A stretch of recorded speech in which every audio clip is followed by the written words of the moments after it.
लासलगावी बकरीद उत्साहात साजरी।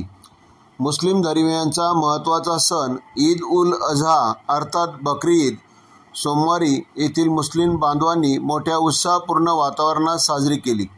शहरातील ईदगाह मैदानात सकाळी 8 वाजता ईद उल अजहाची मुख्य नमाज जामा मस्जिदचे मौलाना शहरे इमाम अब्दुल गफ्फार साहेब यांच्या नेतृत्वाखाली सर्व मुस्लिम बांधवांनी अदा केली।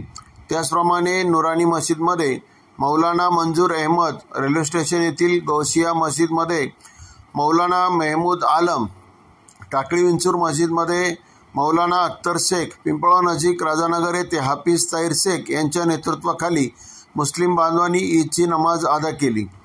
बकरी ईदच्या निमित्ताने लासलगाव हरित सेनेच्या वतीने मुस्लिम समाजाच्या कब्रस्तान येथे 5 झाडांचे वृक्षारोपण करण्यात आले। यावेळी हरित सेनेचे सदस्य उपस्थित होते। ईद निमित्त शहरातील मुस्लिम बांधवांनी परिधान केलेल्या रंगीबेरंगी विविध नक्षीकाम केलेल्या जाळीदार टोप्या, नवनवीन कपडे व अत्तराच्या सुगंधित सुवासाने परिसर दरवळून गेला होता।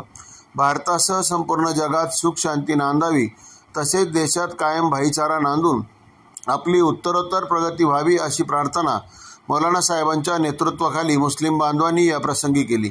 शासनाच्या कुठल्याही नियमांचा भंग होणार नाही याची विशेष काळजी यावेळी मुस्लिम समाजाकडून घेण्यात आली। ईदगाह मैदान येथे माजी जिल्हा परिषद सदस्य डी.के. नाना जगताप व लासलगाव पोलीस स्टेशनचे सहाय्यक पोलीस निरीक्षक शिंदे साहेब यांनी ईद निमित्त शुभेच्छा दिल्या। कांदानगर न्यूजकरिता आसिफ पठाण, लासलगाव। उपस्थित सर्व मुस्लिम बांधवांना ईदच्या खूप खूप शुभेच्छा। सालाबाराप्रमाणे याही वर्षी ईद सण हा शांततेत उत्साहात सर्वांनी साजरा करावा। एकदा सर्व माझ्या मुस्लिम बांधवांना बकरी ईद सणाच्या खूप खूप शुभेच्छा।